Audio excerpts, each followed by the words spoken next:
Hey family, Poor City coming right back at y'all with this African history, culture, and greatness. I really hope you guys are doing all right out there. Welcome to the show. Those who don't know, I am Port City. I help you restore your historical amnesia. I help you restore your African consciousness. All right, family. So welcome all, especially those who are checking this out on the replay. For those who have not saw my last video, I suggest y'all check it out. I mean, I got the internet buzzing with that one. All right. We're talking about how Christianity was pushed on us Africans by the white Europeans.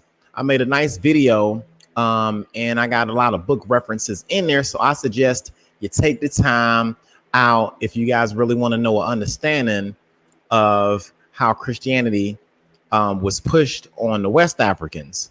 And that includes myself and all of my ancestors, and especially that came out of West Africa. I don't know why that's a debate. It's a debate. A lot of people really still think that we were Christians the whole time in Africa. It ain't happened. Like, I don't understand. And a lot of people say, well, Ethiopia is the first Christian church in Africa. We can even say that. Let's just say Ethiopia is the first Christian nation in Africa, right? It still was converted by the Romans. If y'all ain't know that, yeah, Ethiopia was converted to Christianity through the Roman Empire, because those are the folks that was in control. The first, if you really want to think about it, the first Christian church in Africa might have been in Alexander. You dig what I'm saying? When Alexander fell, during the Greek occupation. All right, so that's when Christianity started to emerge in Africa. It was during the fall of Alexander, and then Ethiopia adopted it later on in the 4th century. I mean, let's be for real now. I'll give it to you. Yeah, Ethiopia is one of the oldest African Christian countries, but it was converted by the Romans. Y'all need to know that. And since we're talking about it, let me see if I can pop up a couple of references. I want to show my screen. We're just going to get right into it. All right. Coming right back at y'all with this African history, culture, and greatness, family. All right. Give me a minute. I'm still working on this thing right here, trying to share my screen and all. But I just want to show you a source from, let me see here. All right. Okay, this is the metmuseum.org. And all right, it says the adoption of Christianity in Ethiopia dates to the 4th century reign of the Aksumite Emperor Exena.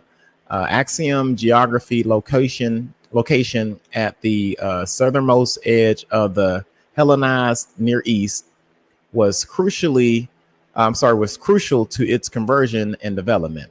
The kingdom was located along major international trade routes through the Red Sea between India and the Roman Empire. The story of Xenia conversion has been constructed from several existing documents.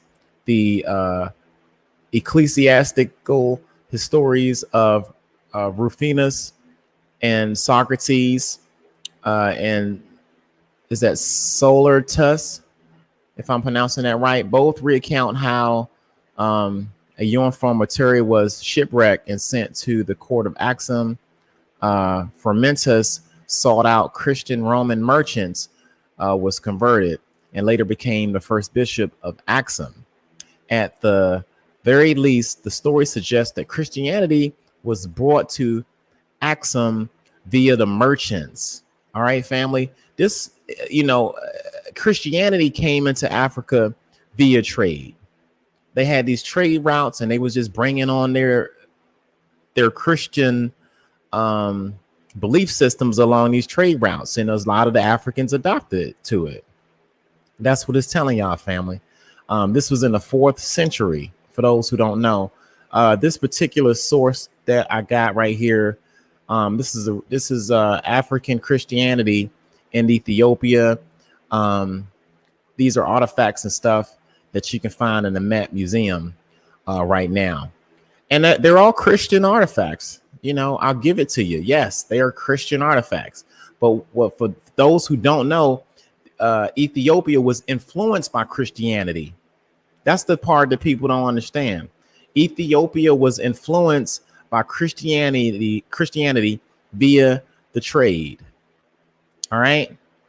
And before they even got to Ethiopia, they were in Alexander. The image that you're looking at is me in Kemet, right? I'm in Kemet, and I happen to be in the, I want to say this is the temple of Isis, right? And them Romans came in there and they started putting these crosses up there. These crosses are not indigenous to Kemet. These crosses that you see that I took a picture of were later put on during the occupation when the Romans came in. All right. I just wanted to show you that just so you can kind of see. But going back to African Christianity in Ethiopia, like I said, this is from the Met Museum, but it talks about how Ethiopia adopted Christianity. It didn't originate it out of Ethiopia. They adopted it with the relationship that they had with the Roman Empire, family, in the 4th century. So y'all need to let that go, because we was not subscribing to that. All right, let's look at another source. All right, this source I'm pulling up is from the make sure I title the source right. This is from the archive.com.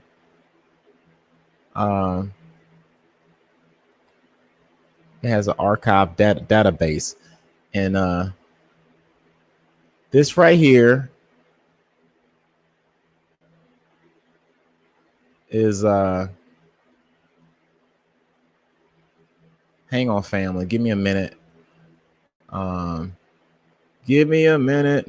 Okay, yeah, just so I can show you the source. This particular source is from the archives of Aboriginal knowledge, containing all the original papers laid before Congress respecting the histories, antiquities, language, ethnology, pictography, rites, superstitions, and mythology of the Indian tribes of the United States. I just wanted to pull this reference out just to show you that even when they made contact with us over here, right, family, in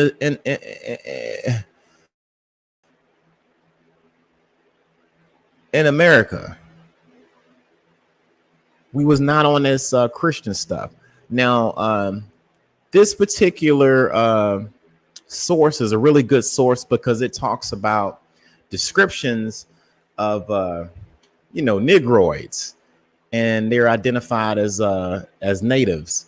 So I just wanted to pull this up just to show you guys that even in the areas of America, we was not up on that. And I'm trying to find okay, down here on the bottom, this is page 102 of that book. It says on Bodegas Bay, another tribe, the Tumalanas, used a different one in appearance. These Indians differ from entirely from the Chickanews and other coastal tribes in Oregon, being taller and darker. They have quite heavy mustaches, and I got to go down. Mustaches, beards, on their chin, but not all on their cheeks. It further reads, and they almost all suffer it to grow. Several were noticed with gray heads and beards. They are an ugly, brutish race, many with Negro profiles. Okay, this is where it gets interesting. This is in Oregon. And these are white folks coming into the Americas for the first time, kind of taking notes on the indigenous. And there just so happen to be black folks there. And I got you right here, family. Indian Country, page 103. It continues. It says, they are an ugly and brutish race, many with Negro profiles, and some of the old men resembling Chinese figures of their deities. Their tradition are said to be exceedingly vague, and their religious ideas even more obscure. They have no knowledge of a God. Y'all hear that, family? But believe in a sort of demon. See, that's how he perceived them, okay? Because they weren't believing in Jesus. So anything other than that was demonic. And they call this one pious, whom they what's that say? Propagated by worshiping, throwing up piles of stones to him, to each of the pastors by contributing. As to any notion of Christianity, they have received none. And I'm just going to stop right there. Now, this is out of the archives. These are white folks coming into America, looking at native tribes. They happen to be in Oregon. And even the black folks in the early Americas was not subscribing to Jesus. All right, family, we need to wake the hell up. And I'm pulling all of this stuff out tonight, family. All right. Next source. We're looking at the World History .org